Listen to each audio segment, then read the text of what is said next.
Welcome back to Story Recaps. Today I'm going to explain the movie, Togo, released in the year 2019.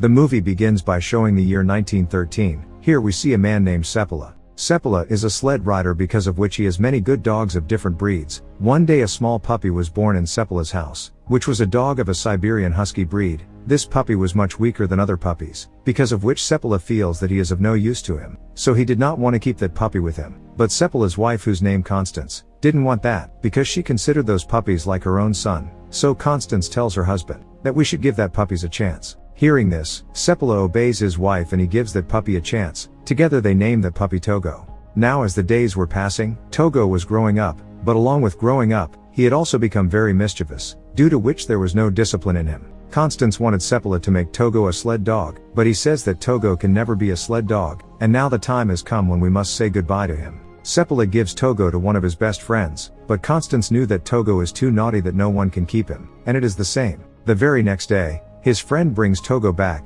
The man tells Seppala that your dog is very mischievous, so I can't keep him with me. Seppala is not at all happy about Togo coming back, but his wife is very happy. Actually, Togo brings hindrance in every work of Seppala. Whenever he went to practice sled with his dogs, he used to lock the Togo at one place, but after he leaves, Togo digs the ground and goes to the other side of the place, and in no time he reaches the place where Seppala is practicing with his dogs. When Togo comes here, all his other dogs start playing with Togo, due to which their practice gets spoiled, and once Seppala even falls into the water. Seppala is greatly disturbed by Togo's antics, so the next day he locks him in a room, but Togo somehow gets out of this room as well, and he again reaches the same place where the practice of other dogs was going on. Seppala was now very upset with Togo's antics, so he gives Togo to one of his female friends. This friend of Seppala was very strict. She says that I always stay at home, so Togo will also have to stay at home with me. Seppala leaves from here by giving Togo to his friend, but shortly after he leaves, Togo escapes by breaking the glass of the window, and comes directly to the place where Seppala was practicing with his dogs. Seppala sees that Togo's hand is injured, so he wanted to take him home by sitting on the sled, but Togo did not sit on the sled, because he wants to run with the rest of the dogs. Now reluctantly, Seppala ties Togo with the rest of the dogs. After coming some distance, Seppala sees that Togo is running much faster than the rest of the dogs, so he stops at one place, and ties Togo in the front. The speed of Togo was very fast, due to which he reaches home quickly with everyone. Seppala is very happy and surprised by that work of Togo. He tells his wife that this is not only a sled dog, rather it is also a lead dog. It has left all the dogs behind in the race. Constance is very happy to hear this, because now Seppala has also started liking Togo. After Togo becomes the lead dog, Seppala wins all the championships held in his city, due to which Togo and Seppala become famous in the whole city very soon. Slowly time passes and now full 12 years pass, and this year is 1925. One day when Seppala comes back to his town with his dogs, his friend Dan tells him that there is an epidemic in our town called diphtheria. Because of that disease, the health of many children present here is suddenly deteriorating, and many children have already passed away. That's why the mayor of the city calls an emergency meeting. Seppala also comes in that meeting. It is told in the meeting that there is an antidote for that disease, but that antidote is 600 kilometers away from here in Nevada. The people there cannot send that medicine here by helicopter, because soon the weather here is going to be very bad. Mayor asks Seppala about the weather. Seppala says, today when I was coming back home, then I saw on the way that far away from the mountains there was a storm, which is slowly moving towards our city. Seeing that storm, all my dogs were running towards the house in fear. Togo has done this for the first time in 12 years, so if he is afraid of that storm, then we should also be afraid of him, because that storm is going to be very terrible.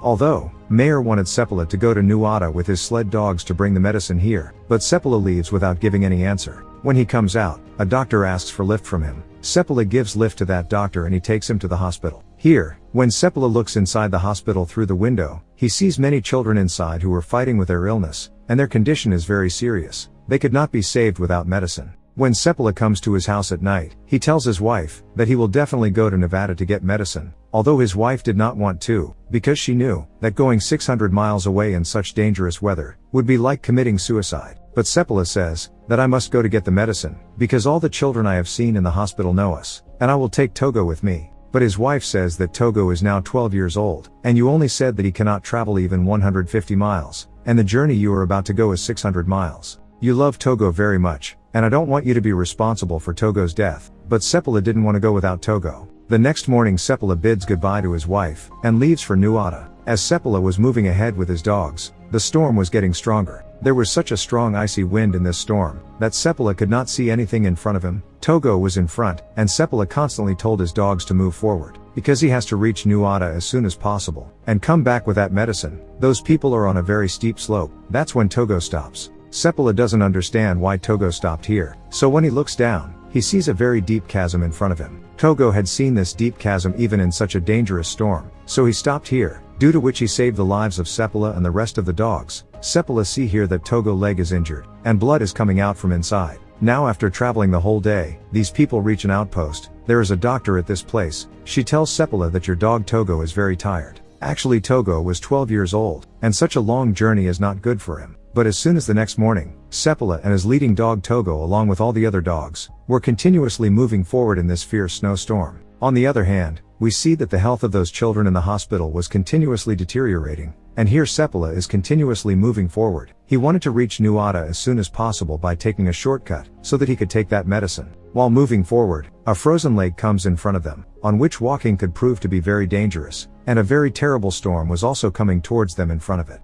But Seppala is not afraid here. He tells his dogs to go ahead. Togo goes ahead leading all the dogs. Running the sled was cracking the frozen ice on the lake, but Togo runs very fast here, and crosses the lake. Now after traveling the whole day, those people stop at another outpost, where they will now spend their night. On the other hand, we see Seppala's wife who comes to Mayor. Here she is told that the medicine has been sent from Nuada, which Seppala will get on the way. But his wife says that Seppala will be going through shortcuts, and if those people do not meet him, he will continue to move forward, due to which his journey will be longer, and he will not get medicine. On the other hand we see Seppala, who leaves for his onward journey with his dogs at dawn. Although Togo's condition was very bad, but still he did not want to stop. He was continuously moving forward while leading all the dogs. We see that Seppala was really moving ahead by taking shortcuts, and if on the way, he does not meet the man who is coming towards him from Nuada with medicine, then he himself will reach Nuada, where he will not get the medicine. Seppala must have been very tired, due to which his eyes were constantly closing, but his dogs were continuously moving forward in this storm, with the speed of lightning.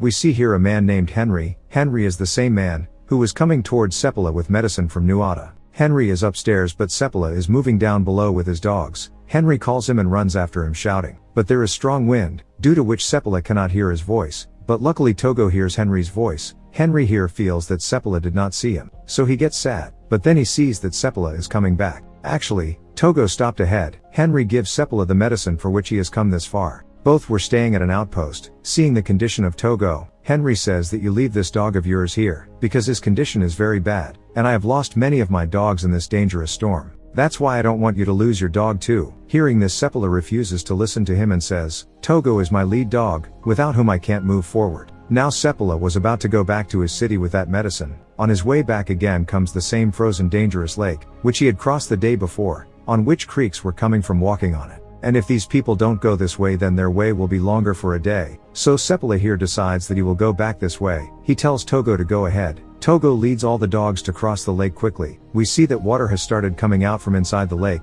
and if they don't cross the lake quickly, they will drown the water and die. Togo and the rest of the dogs run very fast, due to which they reach the shore. Before these people could get out of the lake, the piece of ice on which they were standing starts floating in the water. Now there was water in front of these people. Here Seppala quickly picks up Togo, and throws it on the shore, and says to pull, so that the piece of ice on which those people are present, can come to the shore. Even after being injured, Togo pulls that piece with all his might, due to which that piece of ice comes to the shore, and all the people come out of that frozen lake, and all the people's lives are saved. After this, these people come to the same outpost, where there was a woman doctor. When this doctor sees Togo, tears come in her eyes. Seppala asks what happened, then the doctor tells that your dog is dying, because his condition is very bad. Seppala is also very sad to hear this, because he loves his dog Togo very much. After spending the night at the outpost, the next morning, when they were moving forward, Seppala does not tie the Togo to the front of the sled, rather makes him sit on the sled, because he had become very weak along with being sick. But Togo does not sit on top of the sled, it gets up from the back and stands at the front. Seppala puts him on the sled again,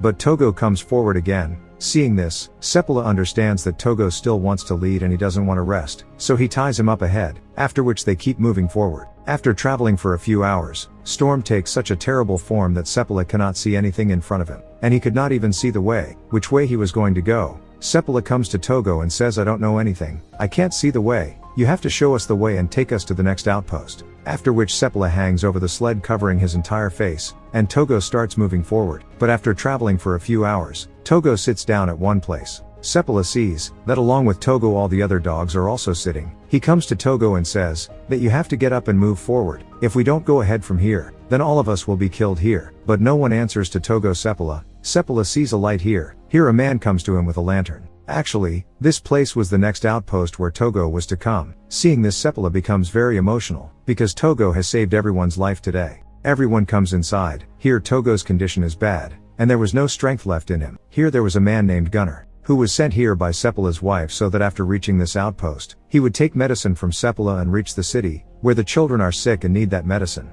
Everyone rests here at night, and in the morning, Gunnar leaves here with his dogs with medicine, and then after a few hours, he reaches his Nome city. Here a reporter was already waiting for these people, because the news had reached New York that a sled rider had traveled 600 miles in a blizzard risking his life to get medicine for sick children. Reporter thinks that this is the same team and the same dogs that went from Nome City to get medicine, so the reporter prints Gunnar's name in his news instead of Seppala's. Seppala's wife is very disappointed by that news. On the other hand, Togo had recovered to a great extent, so he comes back to Nome City with Seppala and the rest of the dogs. Many people come here to say thanks to Togo and Seppala. Children also come here, who were cured of their illness because of them. When one of the girls sees Togo, she asks Seppala if this dog is going to die. Seppala is very sad to hear this and leaves the room. Constance also follows him. Seppala tells him that Togo is in such condition today because of me. He was a 12-year-old dog, so he should not have taken me with him. But Constance asks if someone other than Togo could have done that work. Hearing this, Seppala says nothing, because he knew that no one else could have done that work except Togo. Now the next day, Seppala was again going for sled practice with the rest of his dogs, but when Togo sees this, he does not stop at home. He also reaches Seppala limping. Seppala understands here that Togo didn't just want to pull the sled, rather he wanted to spend time with him. Now after a few days, Togo gets completely cured, after which, Seppala used to go on long journeys with his wife and Togo. In the next 2 years, there were many children of Togo, which many people came to take. Here these children were given a new name for their breed, which was Seppala Siberian. After this, Togo died in 1929. Even after his death, Seppala kept trending dogs, although Togo was famous all over Alaska, but the credit for the bravery he had done was given to another dog named Balto. A statue of Balto was built in New York. Although Balto was also Seppala's own dog, he raised and trained it. But in 2011, for the first time in Time magazine, it was written about Togo, in which it was written Togo the most heroic animal of all time. And with this movie ends here.